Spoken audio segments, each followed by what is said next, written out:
හොඳයි. අද අපි කතා කරන්න යන්නේ විදුලි ක්ෂේත්‍රයේ ඉන්න ඕනෑම කෙනෙක්ට, ඒ කියන්නේ ඉංජිනේරුවෙක්ට වගේම කාර්මික ශිල්පියෙක්ටත් හරිම වැදගත් මාතෘකාවක් ගැන. ඒ තමයි ප්‍රේරක මෝටර් නැත්නම් ඉන්ඩක්ෂන් මෝටර්ස් පාලනය කරන ක්‍රම. හරි. එහෙනම් අපි වැඩේට බයිමු. හරි. අපි මුලින්ම මේ ප්‍රශ්නෙන් පටන් ගමු. හිතන්නකෝ ලොකු මෝටරයක් අරගෙන කිසිම පාලකයක් කිසිම දෙයක් නැතුව කෙලින්ම ප්ලග් එකට ගැහුවත් මොකද වෙන්නේ? අන්න ඒ ප්‍රශ්නෙට දෙන උත්තරය තමයි මේ මෝටර පාලක කියන දේ හැදෙන්නම මූලිකම හේතුව උනේ. හොඳයි. අපි බලමු මේ තියෙන ක්‍රමවලින් සරලම මූලිකම එක. ඒකට තමයි කියන්නේ DOL starter එමත් නැත්නම් direct online starter කියලා. මේකෙදි වෙන්නේ හරිම සරල දෙයක්. හිතන්නකෝ හරියට ලයිට් ස්විච් එකක් වගේ. ස්විච් එක දැම්මා මෝටරේට සම්පූර්ණ වෝල්ටීයතාවය කෙලින්ම යනවා. කිසිම අතරමැදි දෙයක් නැහැ. අන්න ඒකයි මේකට direct online. ඒ කියන්නේ කෙලින්ම ලයින් එකට සම්බන්ධයි කියන නම හැදිලා තියෙන්නේ. ඉතින් හැම දෙයකම වගේ මේකෙත් හොඳ නරක දෙකම තියෙනවා. වාසිපැත්ත බැලුවොත් පරිපත්තිය හරිම සරලයි. වියදම ගොඩක් අඩුයි. ඒ වගේම මෝටරේට උපරිම ආරම්භක බලයක්, ඒ කියන්නේ ටෝක් එකක් ලැබෙනවා. හැබැයි මෙන්න මේකයි ලොකුම ප්‍රශ්නේ. ඒ තමයි අධික ආරම්භක ධාරාව. මේක කොච්චරද කියනවා නම් සමහර වෙලාවට මුළු විදුලි පද්ධතියම වෝල්ටීයතාවය එකපාරට බහින්න පුළුවන්. මෙන්න මේක තමයි කතාවේ වැදගත්ම හරිය.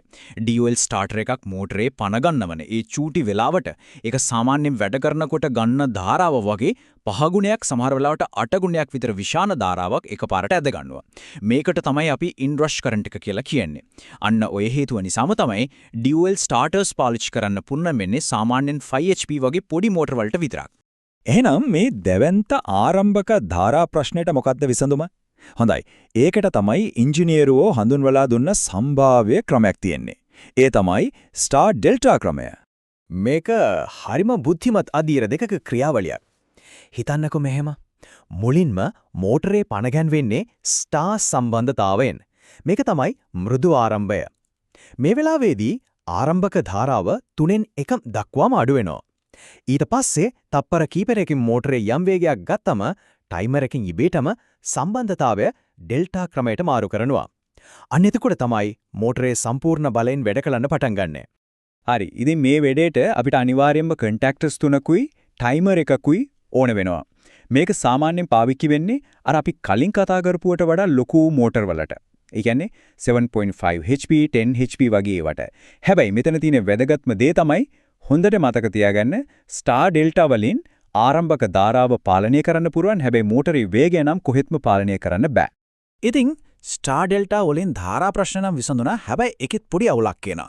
අර ස්ටාර් ඉඳන් ඩෙල්ටා වලට මාරු වෙන මොහොතේ මෝටරේට ඒ වගේම ඒකට සම්බන්ධ මැෂින් එකටත් පොඩි ගැස්සීමක් ජෝක් එකක් එනවා. එතකොට ප්‍රශ්න තමයි මේ යාන්ත්‍රික ගැස්සීම නැති කරගන්නේ කොහොමද? අන්න ඒ ප්‍රශ්න තමයි අපිව ඊළඟ තාක්ෂණයට අරගෙන යන්නේ. මෙන්න ඒකට විසඳුම. අර යාන්ත්‍රික ගැස්සීම සම්පූර්ණයෙන්ම නැති කරලා මෝටරයට හරිම සුමට සිනිදු ආරම්භයක් වගේම නැවතුමක් දෙන්න හදපු තාක්ෂණය තමයි සොෆ්ට් ස්ටාර්ටර් කියන්නේ. සොෆ්ට් ස්ටාර්ටර් එකක රහස තියෙන්නේ තයිරිස්ටර් කියන ඉලෙක්ට්‍රොනික උපාංගවල. මේක හිතන්නකෝ හරියට ලයිට් එකක ඩිමර් ස්විච් එකක් වගේ. එකපාරටම ලයිට් එක උපරිම දීප්තියට දාන්නේ නැතුව හිමීට කරකවලා එළිය වැඩි කරනවා වගේ මේකෙන් කරන්නේ මෝටරේට දෙන වෝල්ටේජතාවය 0 ඉඳන් 100 දක්වා ක්‍රමයෙන් වැඩි කරන එක. මේකට කියනවා රෑම්පින් අප් කියලා. ඉතින් ප්‍රතිඵල කිසිම ගැස්සීමක් නැති හරිම සුවට ආරම්භයක්. මේකේ වාසි ගොඩක් තියෙනවා.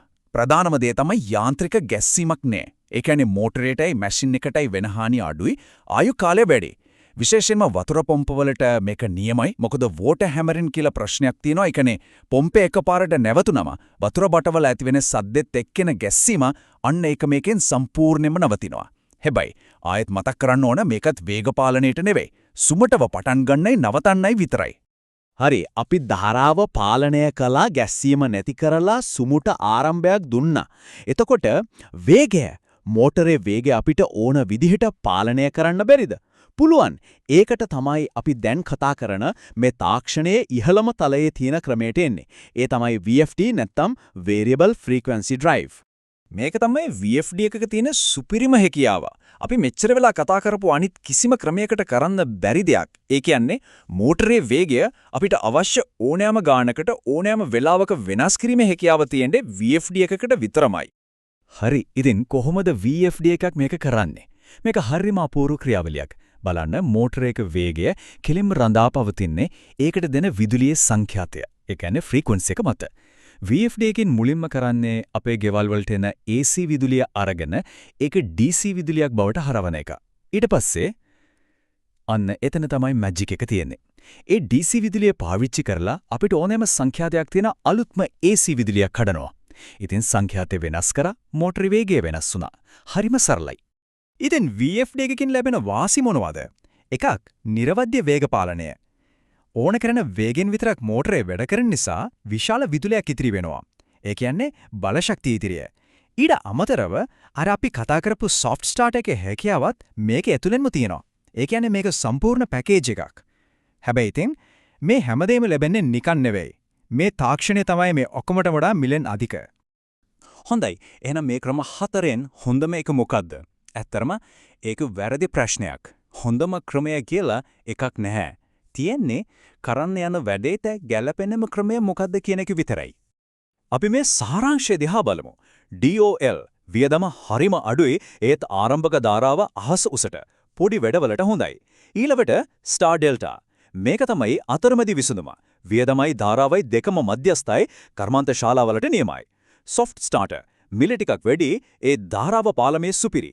සුමට ආරම්භයක් ඕනම කන්වේයර් වගේ දේවල් වලට කියාපු බඩු. අන්තිමක VFT මිලින් ඉහළම හැබැයි හැම දෙයක්ම දෙනවා. අඩුම ධාරාව ඒ වගේම අපිට ඕනම වේග පාලනය. ඉතින් බලන්න පොඩි වතුර පොම්ප් එකකට VFD එකක් දාන එක තේරුමක් නැහැ. ඒත් ලිෆ්ට් එකකට ලොකු AC සිස්ටම් එකකට VFD එකක් නැතුවම බෑ. ඉතින් අන්තිමට අපිට පැහැදිලි වන දේ තමයි හොඳම පාලකය කියන්නේ අලුත්ම දියුණුම තාක්ෂණයේ තියෙන එකම නෙවෙයි. හොඳම පාලකයේ තීරණය වෙන්නේ ඒක පාවිච්චි කරන යෙදුම. ඒ කියන්නේ ඇප්ලිකේෂන් එක අනුවයි. අවසාන වශයෙන් තාක්ෂණය මේ විදිහට වේගෙන් දියුණු වෙද්දී හිතන්න පොඩි දෙයක් තියෙනවා. VFD වලටත් එහා ගිය මෝටර පාලනයේ ඊළඟ විප්ලවය මොකක් වෙයිද? සමහර විට කෘත්‍රිම බුද්ධිය, ඒ කියන්නේ AI එකත් එක්ක එකතු වෙච්ච පාලකයක් වෙන්න බැරිද? අන්නේ ප්‍රශ්නෙත් එක්ක අපි මේ විග්‍රහය මෙතනින් අවසන් කරනවා.